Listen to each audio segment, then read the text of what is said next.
Assalamualaikum warahmatullahi wabarakatuh. Bapak, Ibu, dan teman-teman yang saya hormati. Perkenalkan, nama saya Purwakatmaja. Saya mahasiswa Pasca Sarjana Prodi S2 Pendidikan Dasar kelas A223 Universitas PGRI Yogyakarta. Di sini saya akan menyampaikan jawaban saya terkait tugas mata kuliah kajian pengembangan kurikulum. Untuk soal yang pertama,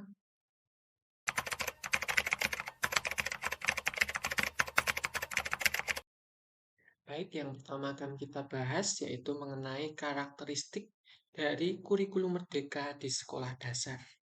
Kurikulum merdeka di sekolah dasar itu adalah suatu pendekatan pendidikan yang memberikan lebih banyak kebebasan kepada sekolah, guru, dan siswa dalam merancang kurikulum dan metode pembelajaran agar sesuai dengan kebutuhan dan juga karakteristik siswa. Terdapat beberapa karakteristik dalam kurikulum merdeka di sekolah dasar, yaitu yang pertama, pembelajaran berbasis proyek. Salah satu pendekatan pembelajaran yang umum dalam kurikulum merdeka adalah pembelajaran berbasis proyek, di mana siswa terlibat dalam proyek-proyek yang menantang dan membutuhkan pemecahan masalah yang nyata. Ini dapat membantu mengembangkan keterampilan kritis, kreatif, dan juga kolaboratif. Yang kedua yaitu pembelajaran berbasis kompetensi. Berbasis kompetensi di sini maksudnya adalah fokus pada materi esensial, sehingga ada waktu yang cukup untuk pembelajaran yang mendalam bagi kompetensi dasar seperti ada literasi dan juga numerasi. Yang ketiga, pembelajaran yang fleksibel. Nah, di sini fleksibel artinya adalah eh, bagi guru untuk melakukan pembelajaran yang terdiferensiasi itu sesuai dengan kemampuan peserta didik dan melakukan penyesuaian dengan konteks dan juga muatan lokal. Baik, selanjutnya yaitu terkait pertanyaan, apakah kurikulum merdeka di sekolah dasar telah memenuhi semua prinsip-prinsip dalam pengembangan kurikulum? Nah, prinsip-prinsip pengembangan kurikulum sendiri itu terbagi menjadi 6, yaitu prinsip relevansi, prinsip fleksibilitas, prinsip kontinuitas, prinsip efektivitas, prinsip efisiensi, dan juga prinsip praktis. Dalam kurikulum merdeka di sekolah dasar ini telah memenuhi semua prinsip-prinsip dalam pengembangan kurikulum, yaitu dimulai yang pertama, prinsip relevansi. Nah, relevan atau relevansi sendiri ini memiliki makna sesuai atau serasi. Jadi, jika mengacu pada prinsip-prinsip relevansi, setidaknya kurikulum itu harus memperhatikan aspek internal dan juga eksternal. Secara internal, kurikulum memiliki relevansi antara komponen kurikulum seperti tujuan, bahan, strategi, organisasi, dan juga evaluasi. Sedangkan secara eksternal, komponen itu memiliki relevansi dengan tuntutan sains dan teknologi atau relevansi epistemologi. Kemudian ada tuntutan dan juga potensi siswa atau relevansi psikologis, serta tuntutan dan kebutuhan pengembangan masyarakat atau relevansi sosiologis. Nah, untuk contoh konkret bahwa kurikulum merdeka itu telah memenuhi semua prinsip-prinsip relevansi, yaitu dalam pembelajaran ilmu pengetahuan alam dan sosial atau IPAS, guru dapat merancang proyek-proyek yang berkaitan dengan lingkungan hidup siswa. Contoh konkretnya adalah proyek pembelajaran tentang pelestarian lingkungan di lingkungan sekitar sekolah. Nah, di sini siswa dapat diajak untuk memahami masalah pencemaran lingkungan yang terjadi di sekitar mereka, seperti pencemaran udara, pencemaran air, limbah plastik, dan masih banyak lagi. Nah, setelah memahami masalah-masalah tersebut, mereka dapat bekerja dalam kelompok untuk merancang dan melaksanakan solusi-solusi yang berkelanjutan. Nah, dengan pendekatan seperti ini, kurikulum merdeka memastikan bahwa pembelajaran tidak hanya relevan dengan kehidupan sehari-hari siswa, tapi juga mempersiapkan mereka untuk menjadi warga yang sadar lingkungan dan juga bertanggung jawab secara sosial. Selanjutnya, prinsip yang kedua yaitu prinsip fleksibilitas. Nah, kurikulum merdeka itu telah memenuhi prinsip-prinsip fleksibilitas karena kurikulum merdeka memberikan bebasan kepada sekolah dan juga kepada guru untuk merancang kurikulum yang sesuai dengan kebutuhan, minat, dan juga kondisi lokal. Ini memungkinkan adanya variasi dalam pendekatan pembelajaran yang dapat disesuaikan dengan karakteristik siswa dan juga lingkungan belajar mereka. Contoh konkretnya, di sekolah dasar di daerah pedesaan, akses terhadap teknologi mungkin terbatas. Nah, dalam hal ini, guru dapat menggunakan pendekatan fleksibel dengan memanfaatkan sumber daya yang tersedia, seperti proyektor atau buku-buku sederhana yang dapat dipinjam dari perpustakaan atau pembelajaran dapat dilakukan dengan berbasis lingkungan sekitar dan masih banyak lagi. Di sisi lain, jika sekolah itu terletak di perkotaan yang memiliki akses teknologi yang lebih baik, guru dapat menggunakan berbagai alat dan sumber daya digital seperti komputer, tablet, atau perangkat lunak pembelajaran interaktif. Mereka dapat merancang pembelajaran berbasis proyek yang menggunakan teknologi terbaru, misalnya dengan mengembangkan aplikasi sederhana atau membuat presentasi multimedia atau menggunakan simulasi komputer untuk memperkuat pemahaman siswa tentang konsep-konsep tertentu. Selanjutnya, yang ketiga yaitu prinsip kontinuitas.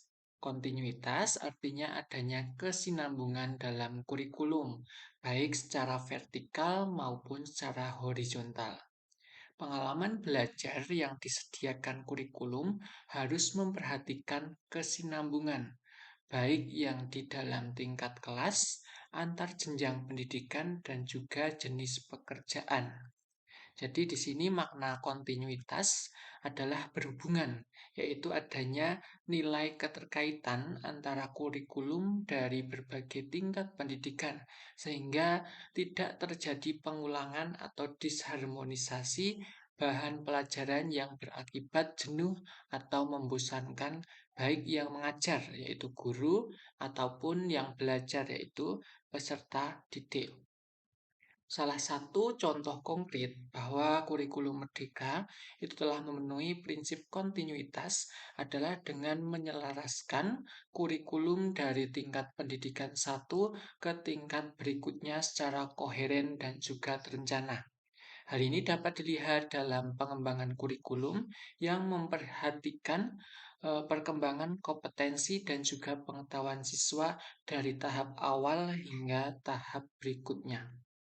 Misalnya, pendidikan dasar kurikulum merdeka itu memastikan bahwa materi pembelajaran dan juga tujuan pembelajaran di setiap tingkat kelas, mulai dari kelas 1 hingga kelas 6, itu dirancang secara berkelanjutan. Ini berarti bahwa setiap tingkat kelas membangun pada pengetahuan dan juga keterampilan yang diperoleh siswa sebelumnya, sambil mempersiapkan mereka untuk mencapai tujuan yang lebih tinggi di tingkat selanjutnya. Sebagai contoh konkretnya yaitu dalam pembelajaran matematika misalnya. Kurikulum Merdeka memastikan bahwa konsep-konsep dasar seperti penjumlahan dan pengurangan diperkenalkan dan dipahami dengan baik di kelas 1. Kemudian konsep-konsep ini dapat diperluas dan diperdalam di tingkat kelas berikutnya. Misalnya diperkenalkan perkalian dan pembagian di kelas 2 dan juga di kelas 3. Nah, di tingkat kelas yang lebih tinggi, kompleksitas materi matematika meningkat seperti pembelajaran tentang geometri, pecahan, atau prosentase dan masih banyak lagi itu dipelajari di kelas 4 hingga kelas 6.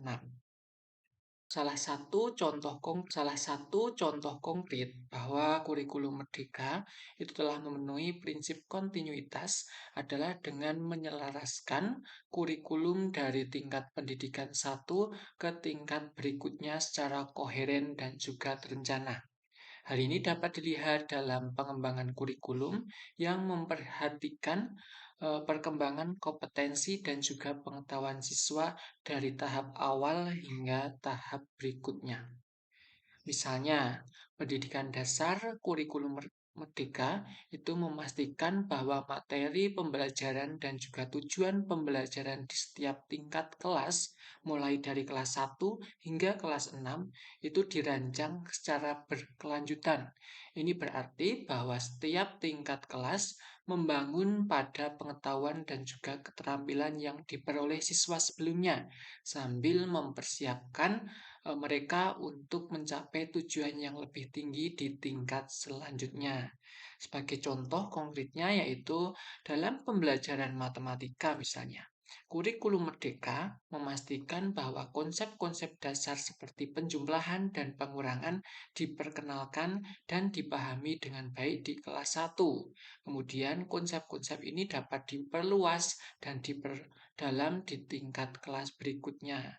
Misalnya diperkenalkan perkalian dan pembagian di kelas 2 dan juga di kelas 3. Nah, di tingkat kelas yang lebih tinggi, kompleksitas materi matematika meningkat seperti pembelajaran tentang geometri, pecahan, atau prosentase dan masih banyak lagi itu dipelajari di kelas 4 hingga kelas 6. Salah satu contoh konkret prinsip yang keempat yaitu prinsip efisiensi. Kurikulum itu harus memperhitungkan penggunaan sumber daya yang tersedia secara efisien, termasuk tenaga pengajar, waktu, dan juga fasilitas. Ini melibatkan perencanaan yang cermat dalam penggunaan waktu dan sumber daya untuk mencapai hasil pembelajaran yang optimal. Salah satu contoh konkret bahwa kurikulum Merdeka telah memenuhi prinsip efisiensi adalah dengan memanfaatkan sumber daya yang tersedia secara optimal untuk mencapai tujuan pembelajaran yang diterapkan. Hal ini dapat dilakukan dengan berbagai cara. Salah satunya adalah dengan menggunakan metode pengajaran dan strategi pembelajaran yang efektif dan juga hemat waktu. Sebagai contoh, dalam mengajar mata pelajaran bahasa Indonesia di sekolah dasar, seorang guru dapat memanfaatkan teknik pengajaran yang memungkinkan siswa untuk belajar dengan lebih efisien. Nah, di sini salah satu teknik yang efektif adalah metode pembelajaran berbasis kelompok. Guru dapat mengorganisir siswa ke dalam kelompok-kelompok kecil untuk bekerja sama dalam menyelesaikan tugas-tugas tertentu, seperti membaca, menganalisis cerita pendek, menulis esai singkat, atau berdiskusi tentang topik-topik tertentu. Selain itu, guru juga dapat memanfaatkan teknologi untuk meningkatkan efisiensi dalam pembelajaran, misalnya dengan menggunakan presentasi multimedia atau perangkat lunak pembelajaran yang interaktif. Nah, dengan memanfaatkan metode pengajaran dan juga teknologi yang efisien, kurikulum Merdeka dapat memastikan bahwa penggunaan waktu dan sumber daya dalam pembelajaran menjadi lebih optimal, sehingga menciptakan lingkungan pembelajaran yang efektif dan produktif bagi siswa.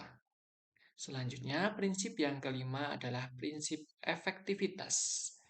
Mengembangkan kurikulum pendidikan itu perlu memperhatikan prinsip efektivitas. Yang dimaksud dengan efektivitas di sini adalah sejauh mana rencana program pembelajaran dicapai atau diimplementasikan. Dalam prinsip ini ada dua aspek yang perlu diperhatikan, yaitu efektivitas mengajar guru dan juga efektivitas belajar siswa.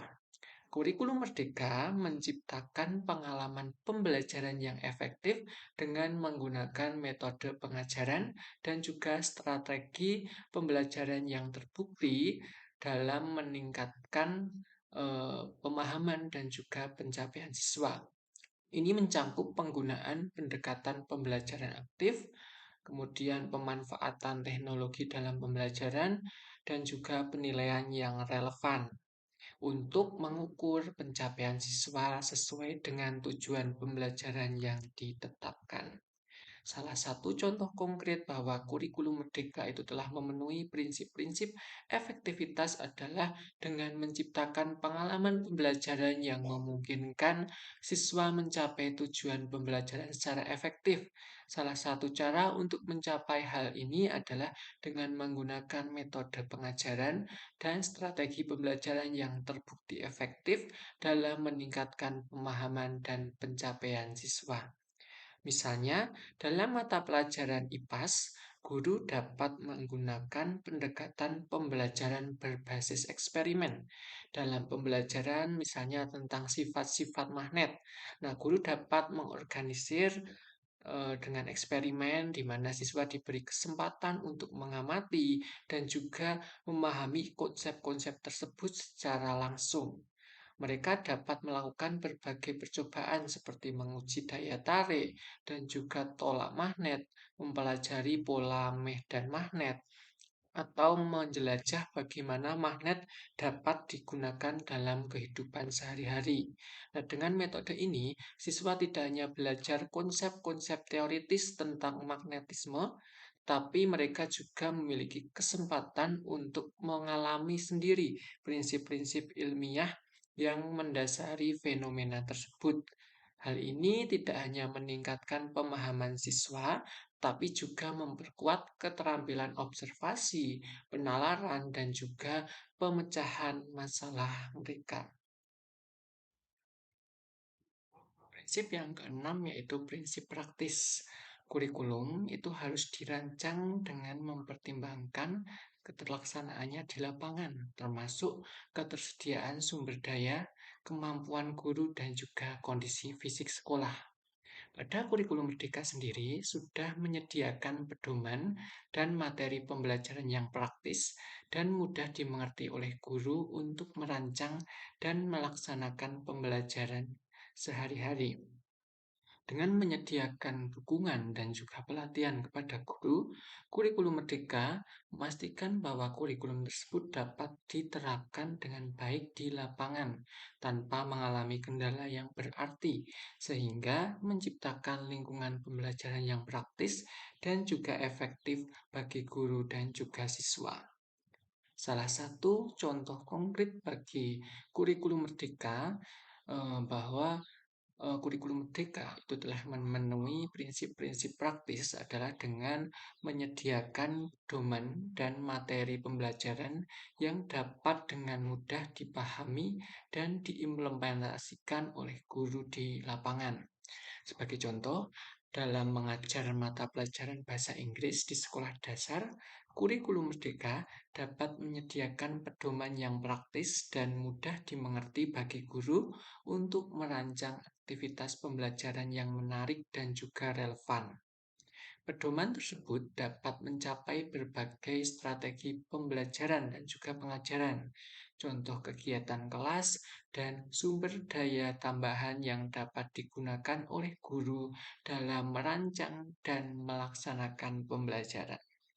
Selain itu, kurikulum Merdeka juga dapat menyediakan bahan pembelajaran yang mudah diakses dan digunakan oleh guru, seperti buku, teks, modul pembelajaran, atau materi online. Nah, materi-materi ini dirancang dengan cara yang praktis dan mudah dipahami oleh guru, sehingga mereka dapat mengintegrasikan ke dalam pembelajaran sehari-hari dengan mudah. Selain menyediakan panduan dan materi pembelajaran yang praktis, Kurikulum Merdeka juga memberikan dukungan dan pelatihan kepada guru untuk membantu mereka mengimplementasikan kurikulum dengan baik di kelas. Ini dapat meliputi pelatihan dalam penggunaan metode pengajaran yang efektif, pemanfaatan teknologi dalam pembelajaran, dan juga strategi untuk mengelola kelas yang baik. Dengan menyediakan panduan yang jelas, materi pembelajaran praktis, dan juga dukungan kepada guru-guru, kurikulum Merdeka itu memastikan bahwa kurikulum tersebut dapat diterapkan dengan baik di lapangan tanpa mengalami kendala yang berarti. Nah, ini menciptakan lingkungan pembelajaran yang praktis dan efektif bagi guru dan siswa, sehingga memastikan bahwa tujuan pembelajaran itu dapat dicapai dengan baik dalam situasi nyata di sekolah. Nah, jadi dari pemaparan tadi dapat disimpulkan bahwa kurikulum Merdeka di sekolah dasar itu telah memenuhi semua prinsip-prinsip dalam pengembangan kurikulum. Sekian pemaparan dari saya, semoga dapat bermanfaat bagi saya sendiri dan juga teman-teman semuanya. Terima kasih. Wassalamualaikum warahmatullahi wabarakatuh.